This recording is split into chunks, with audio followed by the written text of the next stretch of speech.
of the Republic of Singapore.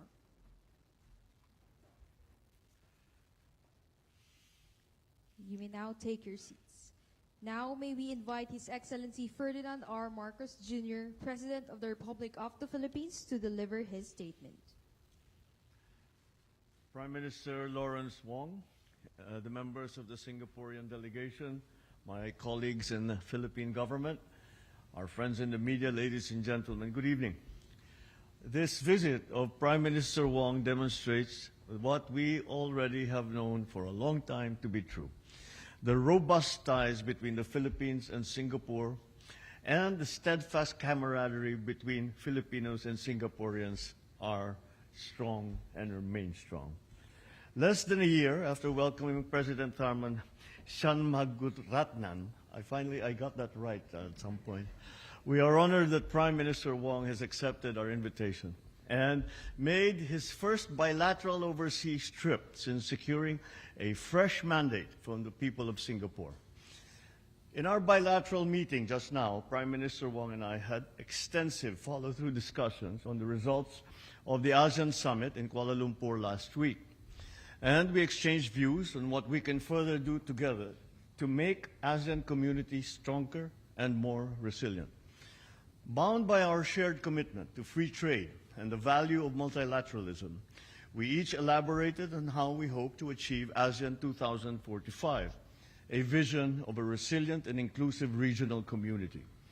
We had detailed discussions on priority areas of bilateral cooperation that yield tangible benefits for the Philippines and for Singapore, both immediate and in the longer term.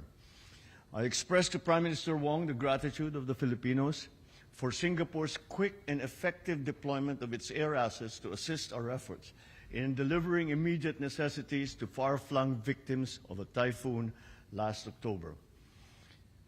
Singapore remains one of our country's most important investors.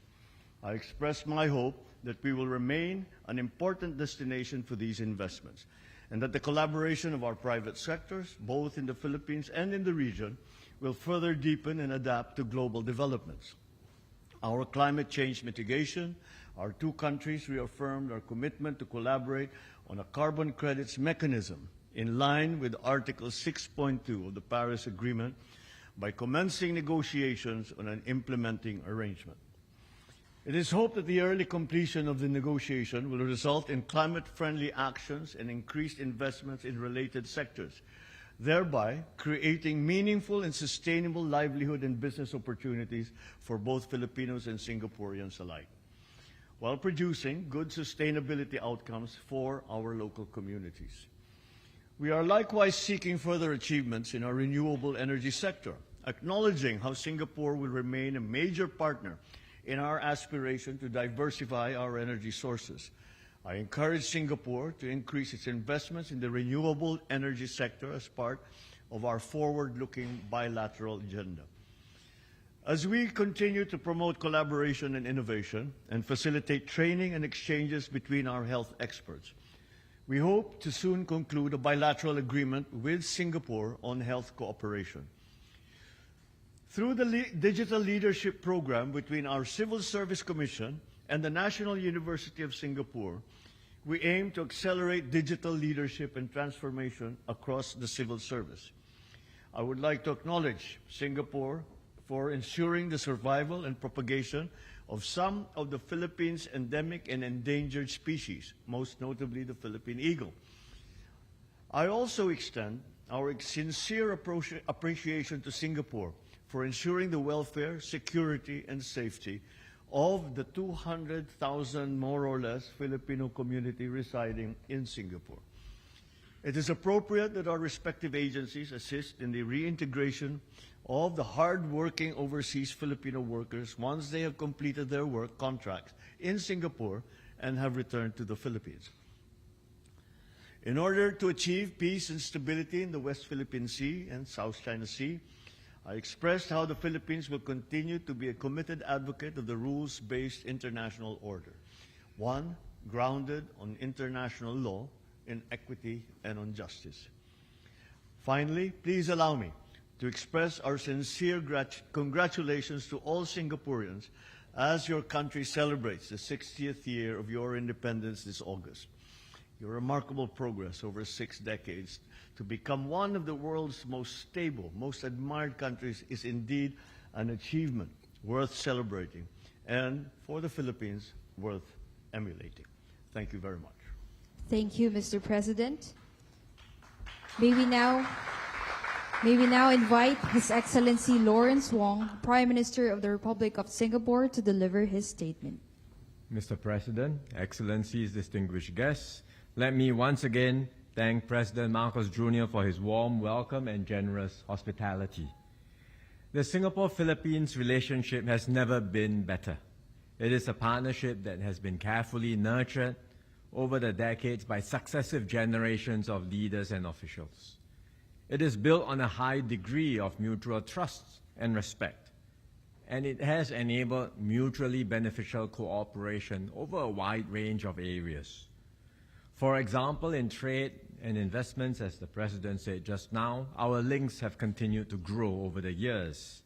Singapore has consistently been one of the top investors in the Philippines, and that testifies to the confidence that businesses have in your economy.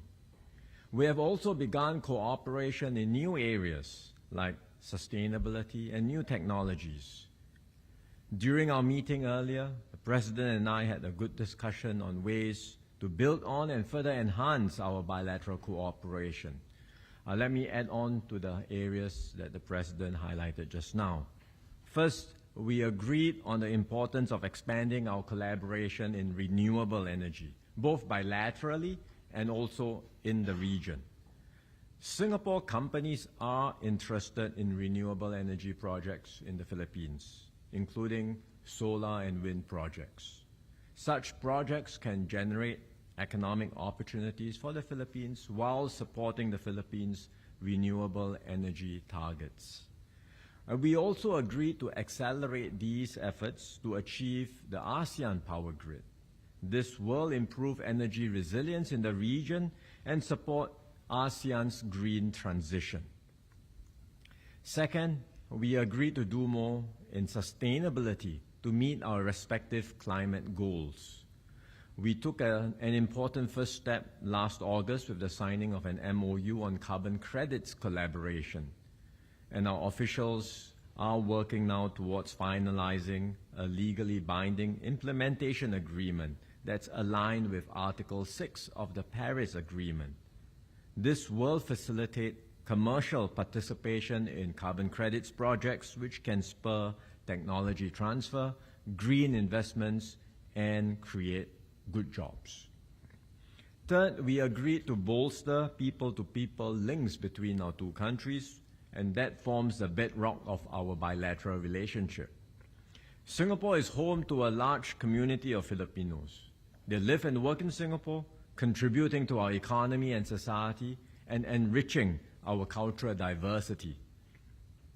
I conveyed to the President Singapore's appreciation for their invaluable contributions, especially the Filipino healthcare workers who stood with us during the COVID-19 pandemic. Singapore is committed to being a good second home for the Filipinos living and working in our country.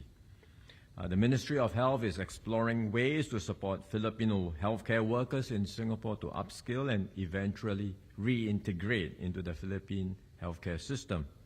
Both health ministries are also exploring ways to deepen cooperation in mutual areas of interest through a broader healthcare partnership. Fourth, Singapore will support the Philippines' capacity building efforts. We are already stepping up human resource development cooperation in various fields, including on digitalization. For example, as the President said just now, the National University of Singapore has developed a leadership program to advance the Philippine Civil Service Commission's digital transformation agenda.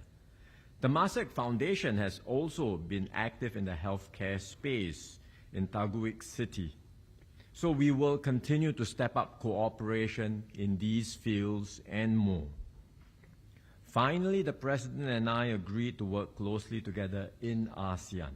We are both founding members of ASEAN, so Singapore and the Philippines share a common interest in preserving ASEAN centrality and unity.